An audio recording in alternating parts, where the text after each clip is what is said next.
bonjour à toutes et à tous, chers amis téléspectateurs. L'éducation est l'arme la plus puissante pour changer le monde. Cette citation de Nelson Mandela témoigne à souhait de l'importance de l'éducation dans le monde et pour tout le monde. Tenez-vous bien, au Burkina Faso, il existe une catégorie très importante d'enfants qui ne vont pas à l'école du fait de leur handicap. Cela n'est pas normal. Et nous allons en parler aujourd'hui avec des experts du domaine. Nous avons M. Badini Ouseni. M. Badini est le directeur pays de CBM. Bonjour, M. Badini.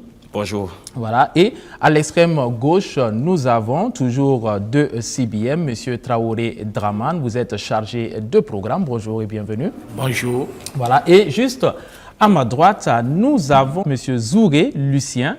Voilà, vous êtes le directeur régional de l'éducation préscolaire, primaire et non formelle du Centre Est. Bonjour et bienvenue. Bonjour, c'est bien cela. Voilà, et juste à côté de moi, à ma gauche, nous avons donc M. Kourago Iesbo Issouf.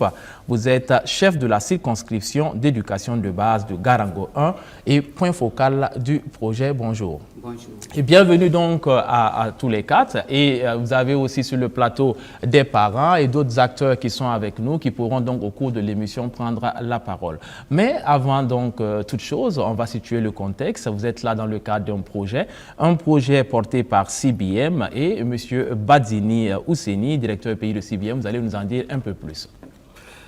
Oui, le projet pour lequel nous sommes aujourd'hui sur ce plateau s'intitule « Intervention précoce pour une éducation inclusive de qualité au préscolaire » dans la commune de Garango.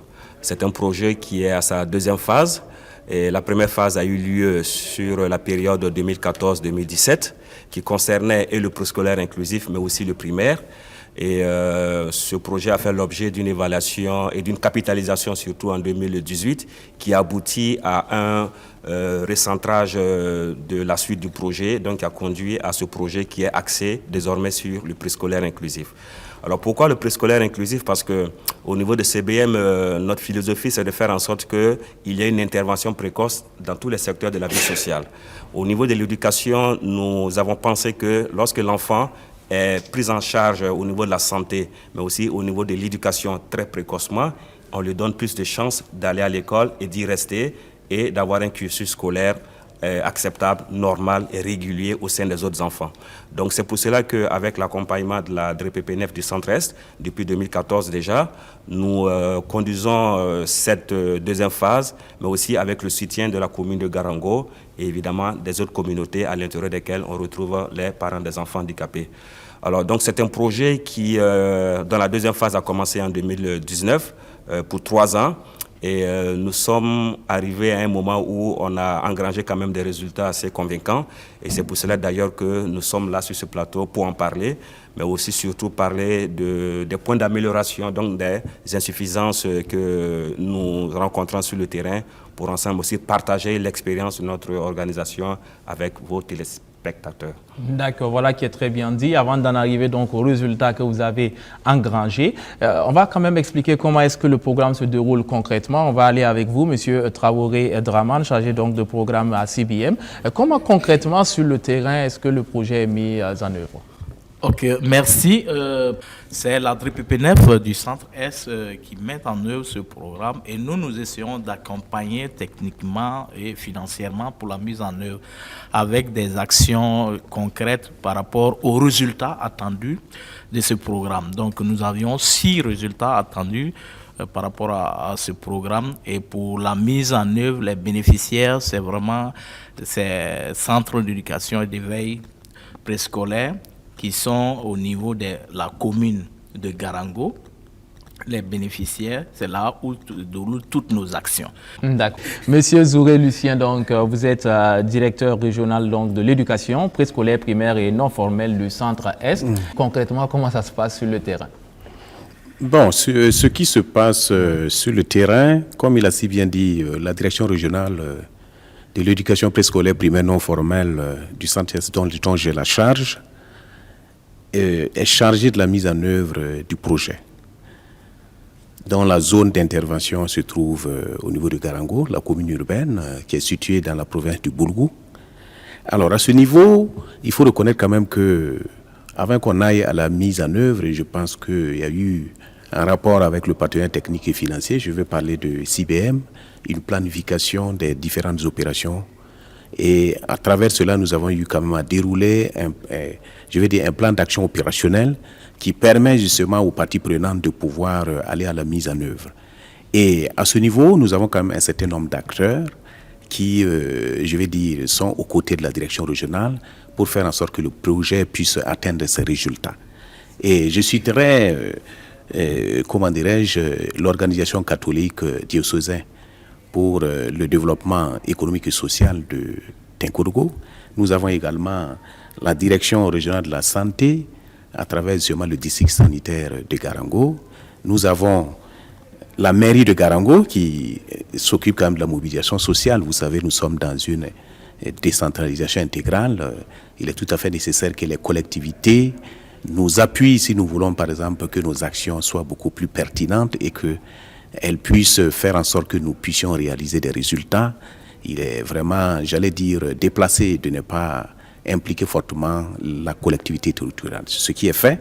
Nous avons également la direction provinciale de la femme, à travers justement le service départemental de la femme de Garango, qui est également impliqué.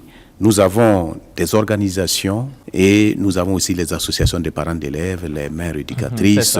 Alors, donc il y a plein d'acteurs qui interviennent dans le cadre de ce projet. Vous citez donc l'OCADES et cela tombe bien. Nous avons M.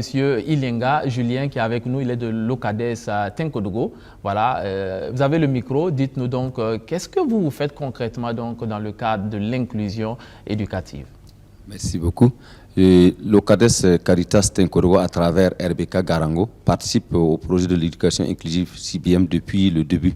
Donc nous avons participé à l'identification des enfants, assurer les soins à travers la rééducation, l'appareillage et renforcer le renforcement des capacités des parents à prendre en charge les enfants à domicile.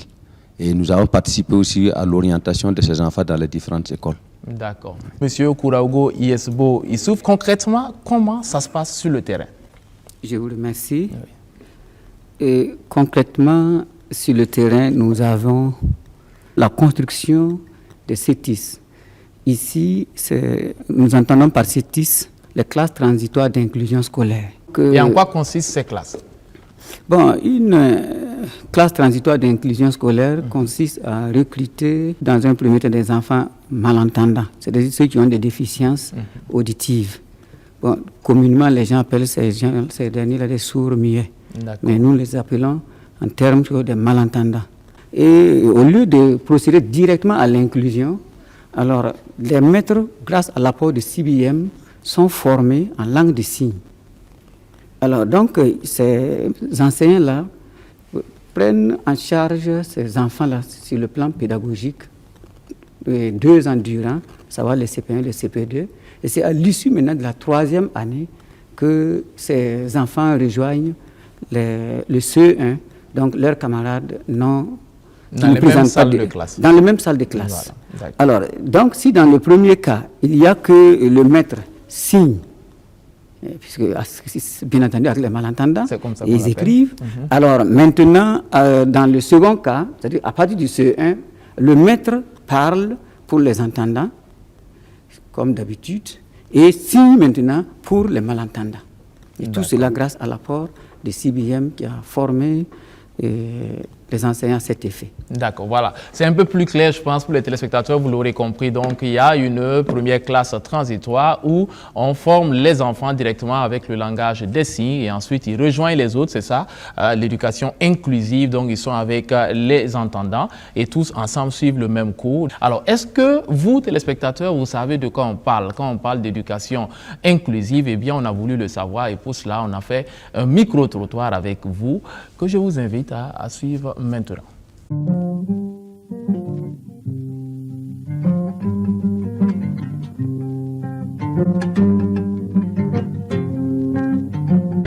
Non. L'éducation inclusive, tout simplement, signifie que tous les enfants, quels qu'ils soient, peuvent apprendre ensemble et aussi dans la même école. En fait, c'est une approche éducative, voilà, qui tient compte des besoins particuliers en matière d'enseignement et d'apprentissage. Donc, il faut réunir toutes les conditions de sorte à ce que tous les enfants de la même communauté, puissent apprendre ensemble et dans une même école. L'éducation inclusive, c'est une éducation qui prend en compte tous les enfants.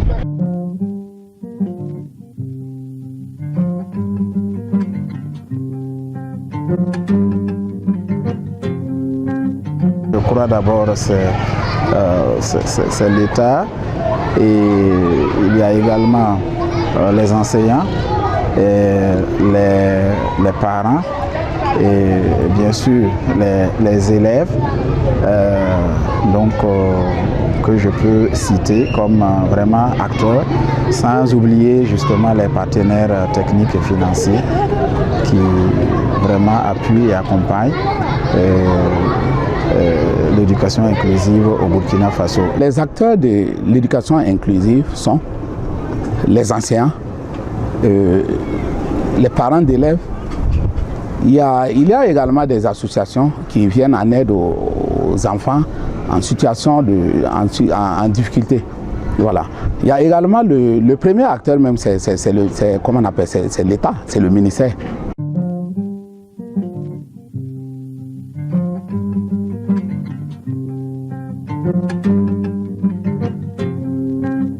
Je peux citer quelques-uns. Par exemple, nous vivons dans un monde où on rencontre des sourds, des entendants.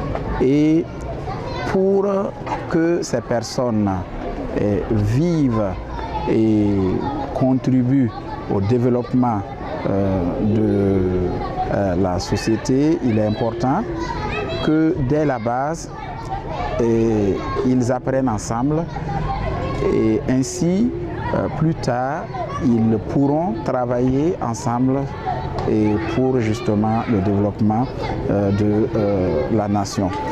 Et la pratique de l'éducation inclusive permet également de pouvoir amener justement ces enfants à fraterniser entre eux, à apprendre à vivre entre eux et à plus tard favoriser un monde plus juste, un monde où on se donne la main, un monde où on se comprend davantage et un monde où chacun peut apporter sa contribution pour son développement. Ils ne vont pas se sentir un peu différents des autres. Le fait de les mélanger avec nous, là, ça les fait sentir être humains. Bon, ça les fait sentir mieux considérés aussi, d'être parmi des gens qui sont bien portants. L'avantage de l'éducation inclusive, c'est que l'enfant va se retrouver avec les autres enfants qui n'ont pas un handicap particulier. À force d'être avec eux, il finit par oublier qu'il a un handicap. Il va se sentir bien. Quoi qu'on dise, après l'école, il y a une vie. Il y a la vie professionnelle. Il faut qu'il apprenne à pouvoir travailler avec d'autres enfants qui n'ont pas le même mal, le même problème que lui. Voilà. Et également, il va acquérir des connaissances et ensuite, il pourra en tout cas avoir du travail. Et voilà. Ce qui résout du coup le problème économique. Voilà. Donc, il pourra se prendre en charge et prendre aussi sa famille en charge.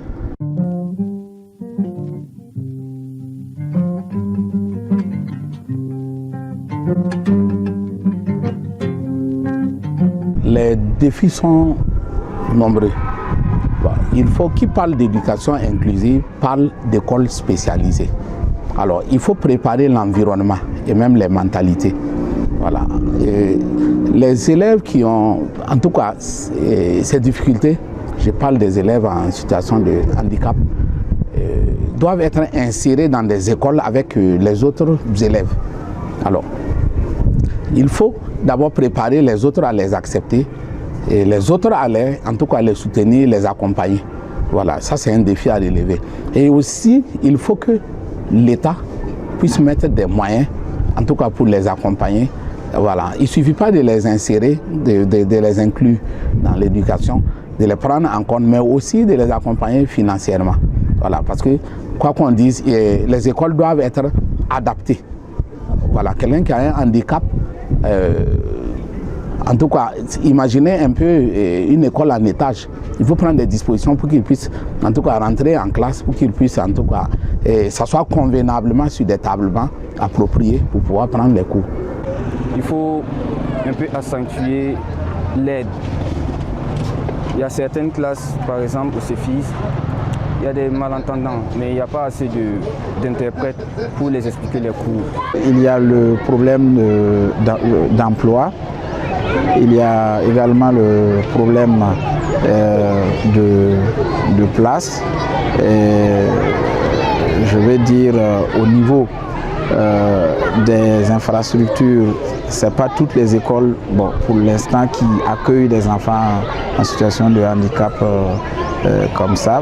Et parce que les enseignants ne sont pas tous formés pour pouvoir aider ces enfants. Donc il y a un problème de formation également, un défi de formation qui se pose. Et je peux également citer le fait que beaucoup même ne sachent pas ce que c'est que l'éducation inclusive, et il y a des parents qui sont nombreux qui ne savent même pas que leur enfant en situation de handicap peut aller à l'école. Donc il y a encore un énorme besoin de sensibilisation, d'information. Voilà, retour sur le plateau après ce micro-trottoir. Vous le savez, nous parlons donc d'éducation inclusive et vous avez vu les réactions des uns et des autres. Et nous avons des experts sur le plateau qui pourront peut-être corriger, rectifier, apporter donc des précisions. Qu'est-ce que c'est donc l'éducation inclusive? On va commencer avec vous, Monsieur Badini Ousseni. Oui, l'éducation inclusive, je pense qu'il y a un monsieur dans le micro-trottoir qui l'a suffisamment bien résumé. Alors, c'est une approche fondée sur le principe que tous les enfants doivent aller à l'école. C'est le principe de l'éducation pour tous, de l'EPT. Je pense que l'EPT, beaucoup de gens savent ce que c'est. Alors, pourquoi est-ce que tous les enfants doivent aller à l'école? Parce que, d'abord, ce sont les principes qui ont été promus par les Nations Unies. Notamment par la Convention relative aux droits de l'enfant de 1989, mais aussi en ce qui concerne notre public cible qui constitue les enfants handicapés. Ça a été repris par la Convention des Nations Unies relative aux droits des personnes handicapées, adoptée par les Nations Unies en 2006, que notre pays a ratifié en juillet 2009. On a été d'ailleurs l'un des premiers pays de la sous-région à l'avoir fait.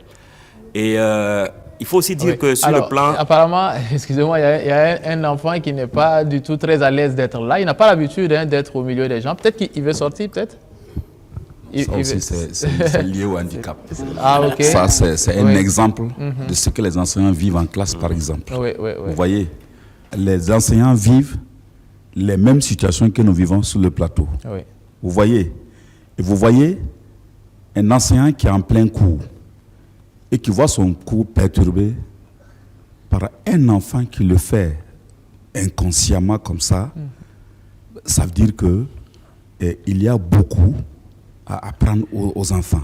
Et je crois que CIBM s'est mis dans cette lancée-là, et je crois que quelque chose est déjà fait, et quand on va arriver au moment des résultats, je pense qu'on va revenir plus largement dessus. Exactement. Pour vous faire percevoir mieux et aux auditeurs ce qui se passe réellement avec ces enfants-là. Tout à fait. On reviendra à vous tout à l'heure pour plus de précision. Donc, je reviens à M. Badini. Je vous avais arrêté parce qu'on a ce charmant garçon-là qui est en train donc de gigoter. Pour moi, c'est parce que simplement, il n'est pas à l'aise sur le plateau. Voilà. Donc, vous étiez en train d'expliquer ce que c'est concrètement que l'éducation inclusive. Voilà, c'est ça. J'étais sur les aspects juridiques, réglementaires au niveau international, mais aussi au niveau national. Donc, j'ai parlé de la Convention des Nations Unies relative aux droits des personnes handicapées de 2006, que notre pays a ratifié en 2009. Je disais aussi que on faisait partie des tout premiers pays à l'avoir fait dans la sous-région. Mais il y a aussi l'agenda 2030, ce qu'on appelle aujourd'hui les objectifs de développement durable. À son objectif 4, justement, qui rappelle cette nécessité de faire en sorte que tous les enfants puissent aller à l'école à égalité avec les autres enfants. Que ce soit les filles, les jeunes garçons et les jeunes filles. Mais sans oublier aussi que même dans les crises humanitaires, il y a justement cette convention de Sendai qui fait en sorte que dans la gestion des risques de catastrophe, il faut aussi inclure l'éducation des enfants. Et ça a été adopté aussi en 2015. Donc l'éducation inclusive, pour moi, c'est l'éducation pour tous. C'est faire en sorte que tous les enfants, sans discrimination aucune, puissent aller à l'école le plus possible dans un cadre régulier, donc dans une école classique, mais aussi de faire en sorte qu'il y ait des spécificités. Il y a un monsieur dans le micro-trottoir qui a dit que l'école spécialisée fait partie de l'éducation inclusive. C'est vrai, parce que l'éducation inclusive, c'est un processus. Il n'y a pas de contradiction entre l'école spécialisée et l'école inclusive. L'éducation inclusive doit commencer d'abord par un apprentissage, en prenant en compte les besoins spécifiques de l'enfant. En ce moment, cette préparation se fait dans une école spécialisée. Et au fur et à mesure qu'on avance, et au regard des progrès qui sont enregistrés au niveau de l'enfant, mais aussi des apprentissages au niveau des enseignants, on fait justement un pas vers l'intégration d'abord, donc une intégration pour aller vers l'éducation inclusive, qui en sorte une finalité. Parce que comme vous le savez, c'est une notion qui est aujourd'hui, je ne dirais pas à la mode, mais qui est beaucoup répandue, l'inclusion. L'inclusion financière, l'inclusion sociale, et l'inclusion tous azimuts. Alors donc notre souhait, c'est de faire en sorte que personne ne soit laissé en dehors de l'éducation, donc du système éducatif normal. Surtout pas le fait de son handicap. Exactement, surtout pas cela. Et c'est de faire en sorte qu'il y ait des dispositifs qui favorisent l'éducation des enfants handicapés dans un milieu ordinaire, classique. Et de ne pas faire qu'il y ait des cloisons entre des enfants handicapés et des enfants non handicapés. C'est ce que nous appelons l'éducation inclusive, qui est vraiment une approche à promouvoir. D'accord, formidable. Hein? Et peut-être quelque chose à ajouter, Monsieur Traoré? Oui, ce que je vais juste ajouter, c'est dire effectivement qu'il faut avoir cette notion de diversité lorsqu'on parle d'éducation inclusive. C'est-à-dire qu'aujourd'hui, nous avons, dans une même école classique, il faut accepter qu'il y ait cette diversité par rapport au type de vulnérabilité, par rapport au type de déficience. Donc, il faut permettre à tous les enfants de pouvoir apprendre sous le même toit. Donc, c'est là où nous mettons beaucoup plus l'accent. Parce que quand on parle d'éducation inclusive, il ne faut pas occulter ces principes directeurs. Parce que dans ces principes directeurs, il faut une diversité. Donc, amener les gens à comprendre que tous les enfants ont droit à l'école. Il faut un changement de mentalité. Parce que si aujourd'hui, il n'y a pas ce changement de mentalité, ce n'est pas les acteurs du monde éducatif seulement. Au niveau communautaire, il faut qu'on commence à comprendre que non, avec une déficience, avec un type de handicap, on peut apprendre. Et donc, ça, ce changement de mentalité, c'est ça qui va nous amener justement vers cette finalité dont M. Badini en parlait tout à l'heure. Et ne pas oublier le troisième principe qui veut qu'il y ait l'appui, l'accompagnement par les pairs. C'est-à-dire que le mentorat des enfants, s'il y a l'inclusion, des enfants qui sont aptes, des enfants qui sont non handicapés, aident les handicapés à apprendre. Et donc, on chemine ensemble. Bien sûr, la responsabilité du système éducatif vient couronner ces principes. Et c'est pourquoi ce plateau, vous voyez qu'il est si bien planté et les acteurs de la direction sont là.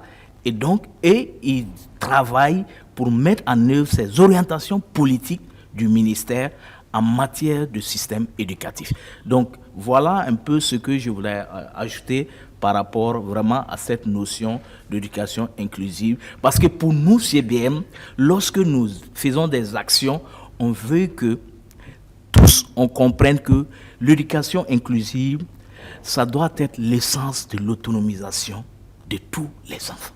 D'accord. Alors donc, pas question pour les enfants d'aller dans les écoles spécialisées, d'y faire tout leur cursus, hein, si on a bien compris, M. Zouré. Bon, en fait, je pense que c'est quand même une transition. Hein. Comme il a si bien dit, je pense que dans le micro-trottoir, bon, si l'on regarde avec l'intervention de M. le directeur pays, il y a d'abord, je vais dire, le contexte lui-même, le concept lui-même, c'est l'éducation inclusive. Mais à l'intérieur, nous avons des écoles spécialisées. D'accord. Alors, bon, pour rebondir un peu sur ce que M. Traoré vient de dire, et le gouvernement du Burkina Faso, à travers le ministère de l'Éducation nationale, de l'alphabétisation et de la promotion des langues, fait en sorte que l'État puisse, je vais dire, gérer la situation en matière d'éducation inclusive. Comment cela se passe? Nous avons, à travers justement les différentes politiques, l'institutionnalisation d'une direction, la promotion de l'éducation inclusive des filles et du genre. Et cette direction s'est dotée d'une stratégie nationale de développement de l'éducation inclusive. Bon, bien sûr que la stratégie n'est pas encore très opérationnelle, mais c'est pour dire quand même que déjà à ce niveau, c'est une chose qui est assez bien. Bon, et à côté de cela aussi, nous avons également l'obligation, c'est-à-dire l'État burkinabé a l'obligation de faire respecter les droits des enfants, qui sont au nombre de 12. Parmi ces droits, nous avons justement le droit à l'école. Et comme le directeur pays vient de le dire, il s'agit de faire en sorte que l'éducation soit pour tous les enfants, c'est-à-dire l'EPT, éducation pour tous. Nous ne devons pas laisser un enfant au bord de la voie. Tout le monde doit être dans le système éducatif. C'est pourquoi cet État a l'obligation de faire en sorte que les différentes politiques, programmes et projets soient faits de façon à intégrer la dimension de l'éducation inclusive dans tous les systèmes. Et je crois que c'est un peu ce qui se passe avec les partenaires techniques et sociaux et financiers tels CBM, qui, j'allais dire, est quand même une ONG de référence en matière de l'éducation inclusive au niveau de Burkina Faso. C'est ça. Ceci étant, il y a quand même des écoles dans lesquelles on a des enfants qui font pratiquement tout leur cursus. Des écoles spécialisées où on n'a que des personnes en situation de handicap qui font tout leur cursus. Mais quand on vous écoute, ça veut dire que cette étape doit être réduite.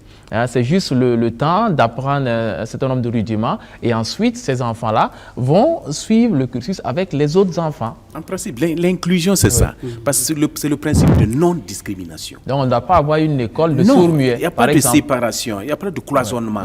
Chacun, un enfant est un enfant, il a droit d'évoluer dans un environnement scolaire sécurisé et avec ses pairs. Dès lors que vous les isolez, ce n'est plus de l'éducation inclusive.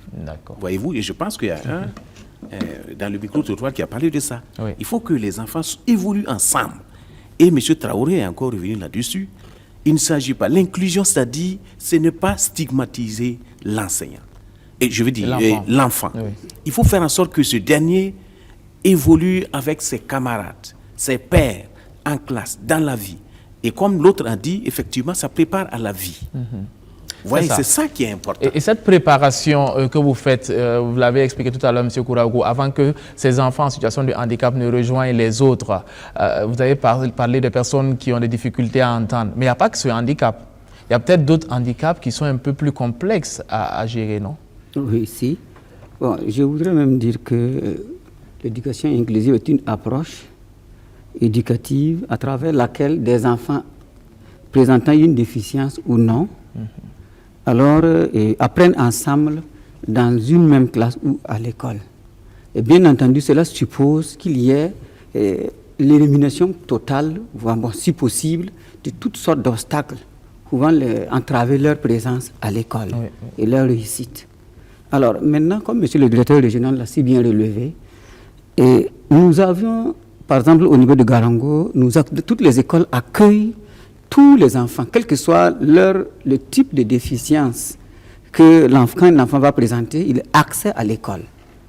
Toutefois, les classes d'inclusion scolaire, les CETIS par exemple, accueillent les malentendants et il se pourrait également que s'il y a des sourds-muets, par exemple, des malvoyants, alors par exemple à Tinkourou, il y a l'école Saint-Vincent de Paul qui accueille les malvoyants là-bas. Et donc, quand nous parlons d'éducation inclusive, il faut voir les cas lourds et les cas légers. Tous les enseignants au niveau de la commune de Garango sont formés pour recevoir, ils ont reçu une formation généralisée pour recevoir toutes sortes de handicaps. Lorsqu'il s'agit de cas lourds, pour éviter l'inclusion, alors on les prépare d'abord, comme nous avons dit, 2 ans bien avant, puisqu'il faut quand même qu'ils acquièrent la langue des signes, le minimum. Et ça maintenant, on les intègre maintenant, parce que quoi que l'on dit, ils doivent s'intégrer dans la société. Bon, le privé peut-être se lance parfois dans des écoles spécialisées, c'est vrai, il faut cela, mais l'objectif final pour nous, c'est de les intégrer, parce qu'après tout, dans la société, il n'y a pas une spécialisation. nous vivons tous côte à côte, les parcelles sont...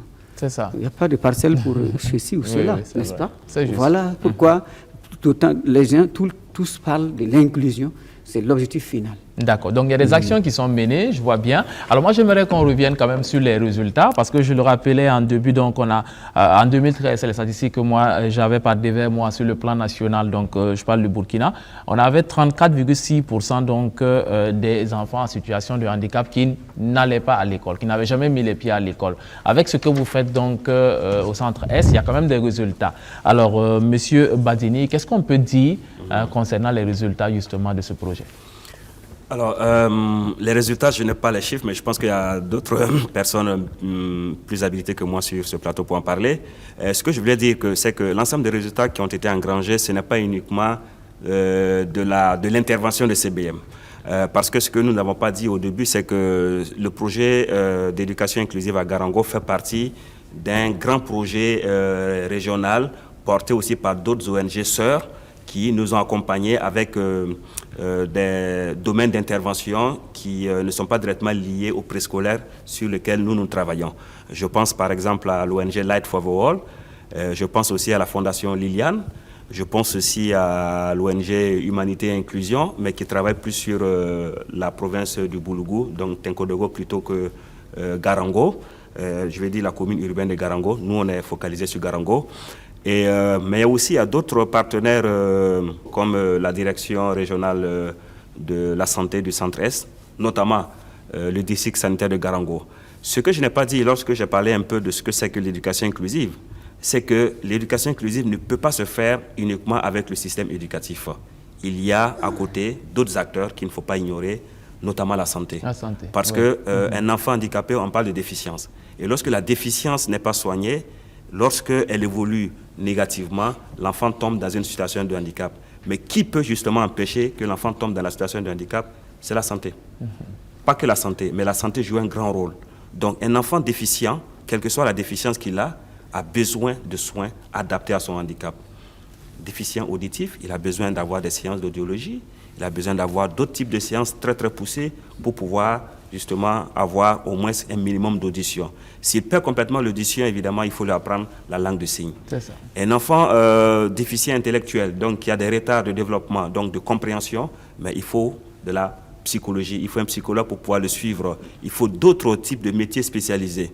Un enfant qui est handicapé moteur, il a besoin de rééducation, donc d'appareillage. Voilà pourquoi ici, le thème, c'est éducation et santé. Parce que ce sont deux aspects, deux domaines d'intervention qui sont intimement liés si on veut réussir une éducation inclusive. De qualité. Je dis bien de qualité. Oui. Parce que rien ne sert d'inscrire l'enfant à l'école et il ne pourra pas y rester parce qu'il est tout le temps malade. Parce que ce handicap fait qu'il ne peut pas se déplacer, il ne peut pas entendre, il ne peut pas se mouvoir. Et ça, c'est difficile. Voilà pourquoi l'aspect santé ici est vraiment très important vraiment à prendre en compte. Important, vraiment crucial. Et vous avez engrangé des résultats, on l'a dit. Monsieur Zouré, alors qu'est-ce qu'on peut retenir aujourd'hui comme résultat? Bon, nous n'avons pas, comme l'a si bien dit monsieur le directeur pays, nous n'avons pas de statistiques sous les yeux. Et cependant, nous pouvons dire quand même que les résultats sont là, probants. D'accord. En termes de qualité, en termes d'accès. Et je pense qu'il y a, je vais dire, il y a un, dans le micro-trottoir qui a parlé des dispositifs pour assurer l'éducation inclusive. Quand je prends par exemple à Garango, il y a quand même, en ce qui concerne par exemple les établissements qui accueillent, sont chargés d'accueillir cette approche-là. Le dispositif est là, je vais dire les rames d'accès, en ce qui concerne par exemple les toilettes, les salles de classe, etc. Tout ça, c'est vraiment... C'est fait de telle sorte que pour permettre aux enfants de pouvoir en tout cas assister les cours sans discrimination. Nous avons également les différentes formations. Comme monsieur le CCEP l'a si bien dit, il y a quand même les enseignants de la commune de Garango ont bénéficié de la formation dans le domaine de l'éducation inclusive. Tous les enseignants, d'accord. En tout cas, tous les enseignants, vraiment. Oui. Mais nous avons, à ce niveau, nous avons un problème, c'est-à-dire la mobilité. Oui. Une fois que ces enseignants sont, comment dirais-je, formés, bon, ils ont le droit quand même de partir. Oui. Donc, il y a un problème de mobilité. Dès qu'ils partent, il y a un problème. Oui. Il faut combler le gap. C'est ça, sinon, en ce cas, Et vraiment, CIBM a tout fait et nous avons en tout cas des enseignants bien outillés qui ont des capacités pour pouvoir assurer les enseignements en faisant en sorte que nous ayons quand même les concepts d'éducation inclusive. Nous avons en tout cas un certain nombre, même l'environnement. L'environnement à ce niveau, je vais parler par exemple de la mairie de Garango qui s'occupe justement de la mobilisation sociale à ce niveau. Cette structure accompagne efficacement comment dirais-je, le système éducatif afin qu'on puisse mettre en œuvre le dispositif.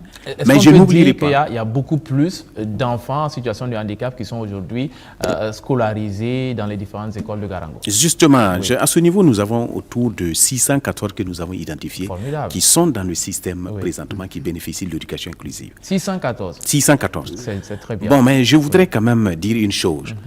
Comme le directeur pays a parlé des référentiels internationaux et nationaux, au plan juridique, au plan politique.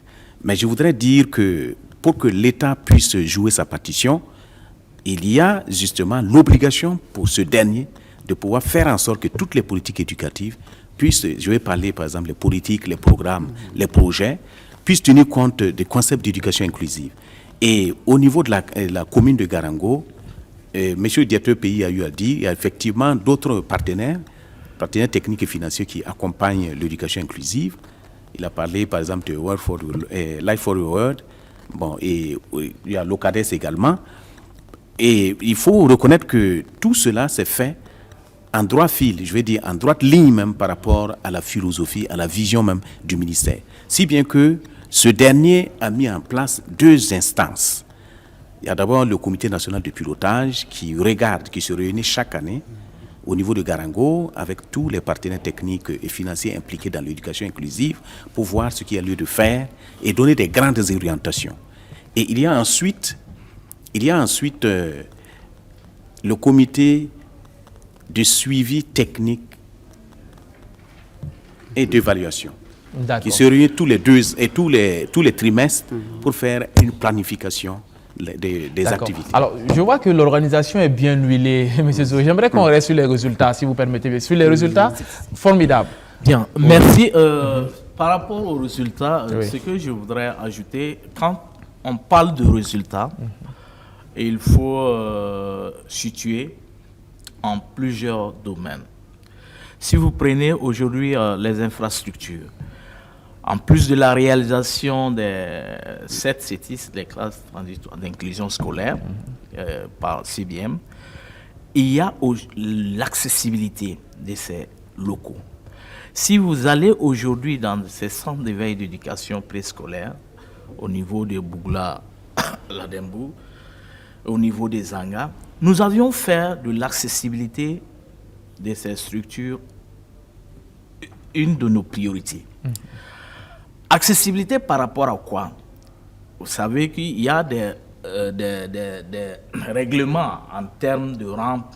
Nous avions réalisé des salles, mais avec des rampes réglementaires. Parce que ce que nous voyons souvent sur le terrain, c'est pas ça. Rampe n'est pas égale à rampe. Il faut des rampes réglementaires pour permettre à une personne qui a un handicap moteur d'y accéder. Et dans la salle, et pouvoir accéder aussi au tableau. Donc, par rapport à toutes ces dispositions, ces réalisations ont été faites. Mais les toilettes également, les toilettes sont accessibles. Si aujourd'hui vous rentrez dans les toilettes au niveau de ces 7, c'est pas comme nos toilettes habituelles. Un enfant aujourd'hui victime d'infirmité motrice cérébrale, les IMC, peuvent rentrer et faire ses besoins normalement. Parce qu'il y a il y a des supports métalliques pour pouvoir permettre à cet enfant qui ne peut pas souvent tenir de s'asseoir et de faire ses besoins. Donc ça, c'est important. C'est très important.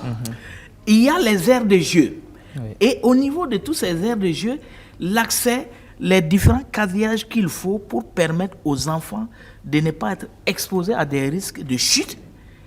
Donc, c'est tout ce que nous mettons dans l'accessibilité de ces structures. Donc, ça, c'est des résultats visibles quand vous partez aujourd'hui au niveau de ces structures. Maintenant, le renforcement des capacités du personnel. Il y a plusieurs thématiques sur lesquelles nous mettons beaucoup plus l'accent. L'éducation inclusive, ça c'est des formations qui sont réalisées, des sessions qui sont à chaque fois renouvelées, parce que monsieur le directeur l'a dit, vous ne pouvez pas aujourd'hui mettre fin au turnover du personnel. Ça, c'est très, très difficile. Donc ça fait que systématiquement ces sessions de formation sont réalisées. Que ce soit sur l'éducation inclusive, sur la déficience intellectuelle, sur le langage des signes. Donc, chaque année, nous remettons ces formations au profit des enseignants. Et même la formation pour la confection de matériel ludique et didactique, mais c'est très beau. On a fait l'an passé une session où on a près de 20 personnes qui ont bénéficié de ça. Mais si vous voyez qu'à la fin, comment un enseignant peut utiliser la technique de l'origami pour te faire du pliage du papier en des avions, mais c'est très amusant avec ces enfants. Donc vous comprenez que dans les renforcements des capacités, puisqu'il faut que l'enseignant soit outillé pour permettre justement de véhiculer un message et de pouvoir comprendre la situation des handicaps de l'enfant. Mais celui qui n'est pas formé, il ne peut pas y arriver. Il peut pas y arriver. On l'a bien compris, M. Traoré. La formation occupe une place très importante. On va revenir à M. Lengani tout à l'heure pour réagir à nouveau sur les résultats. Mais avant, j'aimerais quand même qu'on écoute les parents. Voilà, des parents d'enfants qui peuvent donner un témoignage sur ce que cela a apporté comme changement. Donc, vis-à-vis de leur enfant, de l'épanouissement de leur enfant. Donc, on va commencer avec vous. Vous allez vous présenter d'abord. Voilà, tenez-vous debout. Merci beaucoup. Bonjour, moi c'est Bamara Roland, parent d'élèves. Oui. Ok, vraiment, je remercie la CBM, voilà, pour son bienfait. Ok, vraiment, c'est un bon, très même travail pour la CBM. D'accord. Ok. Dites-nous votre témoignage. Vous avez un enfant en situation de handicap. Et comment est-ce qu'il bénéficie justement de ce projet-là? J'ai un enfant, vraiment, aujourd'hui, ça a l'air d'aller. Si c'est ça, ça a l'air d'aller. Son réaction même, c'est très propre avec la CBM. C'est quoi le handicap de votre enfant? Bon, c'est jambes, voilà, c'est moteur, quoi. Oui. Mais vraiment, aujourd'hui, vraiment, ça va. Ça va. Il arrive à accéder à la classe? Très bien, très bien. Suivre les cours? Très bien. Oui. D'accord. C'est parfait. Ah, vraiment. Je pense qu'on peut applaudir. C'est ça la finalité. Voilà un autre parent peut-être pour... Il y a madame qui veut... Restez sur place, Donnez le micro à madame, s'il vous plaît. Madame Yamgom Namore. Coloré micro.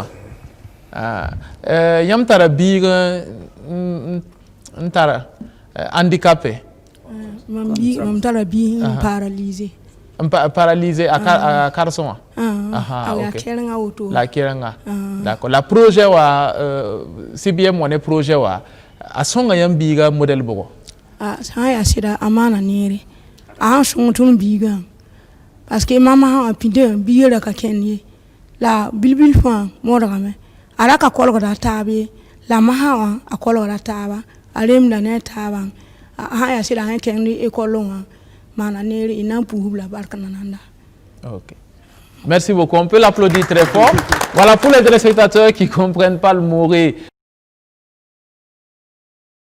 Eh bien, elle dit que voilà, son enfant s'est beaucoup plus sociabilisé, il joue avec les autres enfants depuis donc que dans le cadre du projet, il arrive à accéder à l'école, à suivre les cours, donc il est beaucoup plus ouvert, beaucoup plus épanoui. Et là, il commence même à marcher alors qu'avant, il ne marchait pas. Merci beaucoup. Alors, on va... Monsieur Traoré. Oui. Alors, toujours sur les résultats? Oui, en fait, je voulais mettre un accent. Si vous avez vu, je voulais qu'on s'attarde un peu sur ce parent qui a dit l'enfant commence à marcher. En fait, dans les résultats, il ne faut pas occulter le tandem santé-éducation. Oui. Nous travaillons avec l'équipe du district sanitaire de Garango au renforcement des capacités des agents de santé pour le dépistage précoce. Et surtout, un de gros travail est fait avec OCADES Tenkodogo pour la réadaptation. Parce que ce qu'on doit dire, si ces enfants, avant l'année scolaire, ils sont identifiés, et cette identification, la commune joue un grand rôle dans la mobilisation sociale pour permettre aux équipes de OCADES de pouvoir rentrer dans tous les secteurs de la commune de Garango, identifier les enfants en situation de handicap et bien sûr les enfants en situation difficile. Parce que quand j'ai parlé d'éducation inclusive, la notion de vulnérabilité est très importante. Donc, c'est après l'identification de ces enfants qu'il y a une commission d'orientation qui se réunit pour pouvoir affecter ces enfants au niveau des choses. Donc, et la santé joue maintenant un rôle par rapport aux soins qu'il faut à cet enfant, cette rééducation qu'il faut avec les centres RBC au niveau de Garango, c'est un tandem. avec OCADES. Donc, c'est pourquoi je voudrais qu'en termes de résultats, il faut qu'on insiste beaucoup vraiment sur ce tandem santé-éducation. D'accord. Alors, on va prendre 2 réactions là sur les résultats et ensuite, on va revenir pour terminer avec les perspectives parce que le projet donc, est reparti à nouveau. Alors, Monsieur Lengani, vous représentez la mairie de Garango, si je ne m'abuse. Oui, parlez dans le micro, s'il vous plaît. Oui. Voilà. Vous vouliez ajouter quelque chose par rapport aux différents résultats engrangés? Je voudrais ajouter qu'à l'issue de la phase 1, d'abord, la phase 1 a consisté à identifier les enfants en situation de handicap pour les conduire vers la RBC afin qu'ils aient donc les soins avec les districts sanitaires de Garango et au besoin même leur éducation avant de les orienter vers les structures scolaires. Donc, c'est pour dire qu'au jour d'aujourd'hui, à la phase 2, on n'a plus besoin de ces sorties d'identification parce que les mentalités ont évolué. Les parents n'attendent plus qu'on fasse de porte à porte pour identifier les enfants avant qu'ils les accompagnent vers les écoles. Ça, c'est un résultat notoire. Et secondo, il y a qu'au niveau de l'école, en plus de l'aspect intellectuel que les enseignants se forcent à développer au niveau de ces enfants-là, il y a d'autres aspects qui sont liés soit à la socialisation, et ça se vit au quotidien. Et quand vous êtes à Garango, le week-end, vous voyez que les enfants, quand vous voyez un groupe d'enfants, c'est qu'au milieu, il y a un enfant handicapé avec lequel ils font tout. Et cette solidarité-là encore existe lorsque c'est un jour ouvrable, les enfants qui tiennent, entre griffes, ils vont chez l'enfant handicapé et c'est ensemble qu'ils vont à l'école. À midi, ils reviennent à la maison, ensemble. Donc, c'est faire en sorte que ces enfants-là vivent ensemble et à l'école et dans le village. Et ensuite, ce pourquoi nous faisons également la sensibilisation au niveau de Garango, c'est d'appeler les parents à veiller sur la propreté corporelle et vestimentaire de ces enfants-là. Oui. Il y a des enfants, au moment du recrutement, là, qui coulaient la bave, entre griffes, je m'excuse. Oui. Mais au jour d'aujourd'hui, ces enfants-là n'ont plus besoin même de l'intervention de leurs parents pour ce qui est de leur propreté. D'accord, voilà. C'est bien compris, M. Lengani. Okay. Merci beaucoup. On aura compris donc que le changement même dans la mentalité au sein de la population est très important. Et on termine avec vous pour les résultats. Vous allez vous présenter et aller bien. Rapidement. Boukari Daramkoum, oui. L'inspecteur d'éducation des jeunes enfants, chargé du suivi pédagogique dans les 2 centres d'éveil et d'éducation préscolaire de la commune de Garango. D'accord. À la suite de monsieur le directeur régional, oui. Je voulais juste ajouter qu'au niveau des 2 centres d'éveil, dans notre base de données, nous avons pu recenser cette année 19 enfants en situation de handicap. D'accord. Là, dont 6 filles et 13 garçons qui sont... Voilà.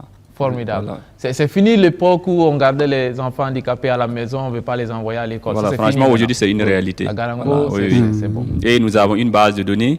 Voilà, et nous pouvons aujourd'hui vous dire que les 614 élèves en situation de handicap qui sont recensés au primaire représentent 13,26% des 4629 élèves en situation de handicap que nous avons pu recenser au niveau de la province du Boulgour cette année. Waouh! Merci. C'est formidable. Moi, je vous demande de vous applaudir pour ces résultats. Vous faites un travail formidable et ce n'est pas fini. Donc, on va refaire un tour de plateau pour parler de ce qui vient maintenant. Vous êtes dans la phase 2 de ce projet. Alors, on va commencer avec vous, une fois n'est pas coutume, M. Traoré. Qu'est-ce qui vient maintenant? Bien. Ce qui vient maintenant, je pense que c'est la consolidation des acquis. On continuera toujours avec ces actions d'accessibilité. Donc, c'est la réalisation des ouvrages d'accessibilité, puisque nous avions les résultats issus d'un audit que nous avions réalisé, un audit d'accessibilité, bien sûr, que nous avions réalisé en juin. Donc, nous allons, avec cette phase, mettre en œuvre les ouvrages d'accessibilité nécessaires au niveau de ces CEP. Et nous continuerons toujours avec le renforcement des capacités, puisque j'ai parlé tantôt de la mobilité du personnel. Donc nous allons poursuivre justement avec cette mobilité. Mais nous soutenons toujours, dans cette phase, nous soutenons des parents, des enfants en situation de handicap qui seront dans une vulnérabilité un peu prononcée avec des moyens de locomotion. Et c'est là le service en charge de l'action sociale au niveau départemental va beaucoup plus nous aider à pouvoir identifier des parents dont on fera des dotations de vélos pour les permettre justement d'amener ces enfants à l'école. Et nous allons poursuivre ce qui concerne la sensibilisation pour la promotion des droits et du genre de ces enfants. C'est bien compris. Il y a beaucoup de choses pas dites, mais il reste juste quelques minutes. Donc, en une minute, très rapidement chacun. Donc, M. Zouré, très rapidement, perspective. Bon, au titre des perspectives, en tant que représentant de la structure chargée de la mise en œuvre, en tout cas, il serait nécessaire que l'on puisse poursuivre la formation des enseignants à la prise en charge des cas lourds. Et également, il est nécessaire de créer des passerelles vers des métiers. Il faut également, comment dirais-je, prendre en charge le non formel. En ce qui concerne l'éducation inclusive. Et je vais finir avec la poursuite de la prise en charge sanitaire des enfants vivant avec le handicap. D'accord. Voilà qui est bien dit. Merci beaucoup et c'est très court. On va vous inviter, M. Kourago, à faire pareil, aussi court. Merci. Oui. Et sur les 614, cette année, nous avons recruté 73, dont 38 garçons et 35 filles. Oui. Donc, en termes de recrutement, nous voyons une avancée positive, d'autant plus que chaque année, ça se réduit. En fait, le nombre d'enfants en situation de handicap que nous recevons voit décroître. Ça veut dire que nous sommes en train d'engorger, enfin, d'absorber presque tous les enfants et on sera certainement à 0 enfant à la maison. Le monde est merveilleux. Et je crois que grâce à CBM qui déjà a pris la base, les 19 enfants dont il a été question, recrutés, avec les soins possibles, peut peut-être arriver, peut-être soit avec 12 ou même mieux, moins, au CP1, sans handicap. Puisque c'est le travail là comme ça. Merci beaucoup. Je vous en prie. Merci à vous. Il nous reste 2 minutes pour conclure. On va y aller avec vous, Monsieur Badini. Vous êtes le directeur pays donc, de CBM. C'est vous qui portez ce projet. Voilà. Quelles sont les perspectives? Je pense que mon collègue Draman vient de le dire. Nous allons certainement procéder à la consolidation des 2 premières phases. En ce qui concerne la seconde phase, nous sommes déjà à mi-chemin, parce que c'est un projet de 3 ans, contrairement à la première phase qui était étalée sur 4 ans. Donc, on pense pouvoir continuer en élargissant justement l'éducation inclusive avec d'autres approches, ce que nous appelons le développement inclusif à base communautaire, parce que l'éducation, c'est vrai, ça concerne les enfants, mais monsieur le directeur l'a dit tout à l'heure aussi, le non formel, il faut aussi y penser parce que les adultes, personnes handicapées, évidemment, il faut trouver un moyen de faire en sorte que ces personnes puissent aussi accéder à l'éducation. Donc, ensemble, nous allons mener la réflexion comme d'habitude pour voir comment on pourrait envisager une 3e phase, mais dans l'esprit de consolidation déjà de ce que nous avons déjà pu accomplir. Et je profite de votre micro aussi pour saluer les autres ONG qui accompagnent ce projet à Garango. Je l'ai dit tantôt, on n'est pas seul. Donc, c'est un ensemble d'acteurs, justement, qui ont permis à aussi engranger ces résultats. Donc, je pense à Light for the World, je pense à la Fondation Liliane, je pense à Humanité Inclusion, je pense à l'OCADES. Et je pense aussi à la commune de Garango, je pense à toute cette synergie-là d'action qui permet d'engranger ces résultats. C'est ça. En tout cas, moi, je vous dis grandement merci. Merci à vous tous donc d'être venus. Merci à vous, parents également, de nous avoir accompagnés. Merci à vous, téléspectateurs, d'avoir pris de votre temps pour nous suivre. C'est un sujet donc crucial, un sujet important. Voilà, aujourd'hui, nous avons des personnes handicapées qui occupent des postes de responsabilité. Eh bien, c'est dit tout simplement que l'éducation est faite pour tout le monde.